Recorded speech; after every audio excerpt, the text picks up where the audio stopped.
Jama'a assalamu alaikum, barkanmu da sake kasancewa da ku a cikin wannan labari namu.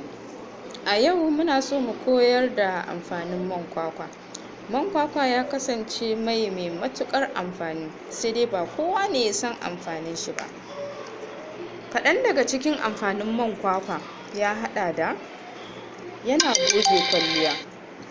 Misali, idan kai kwalliya irin wannan kwalliyar da ake yi wa amare, kuma ka zo za ka kwanta bacci, yawanci za ka ga ka sa sabulu ka wanke kwalliyar ta ƙi fita. Amma idan ka samu auduga ka ɗan ɗiga man kwakwa ka goge, za ka sha mamaki. Na biyu kuma yana aske gashin ka sangalale, kamar ƙafarka gashin sun yi tsago-tsago, ko a ce baka da shaving cream ko kuma wani abin da za ka goge da shi, in ka shafa man kwakwa za ka ga ya maka aiki sosai. Sannan kuma yana gyara gashi matuƙa, ga tsaho ga laushi, sannan tamkar ka yi amfani da kwandishina. Yana maganin ƙurajen famfas na yara ko na napkin.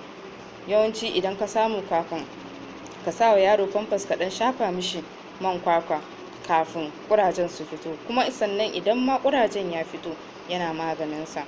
Yana maganin ƙurajen bakin yara wanda ake kiran shi ko mouth ulcer.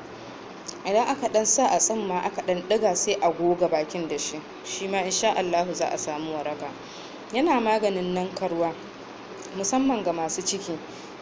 Wannan narkarwar da take fitowa lokacin ciki, sannan da wannan ƙaiƙayin, duk yana maganin shi. Yana gyara fata idan ka ɗiga a ruwan wanka. In za ka yi wanka ka ɗan samu man kwakwanka ka ɗan ɗiga, in ka fito za ka ga yana moisturizing jikinka a hankali. Sannan yana ƙara wa yara ƙwaƙwalwa idan mai ciki ta sha shi.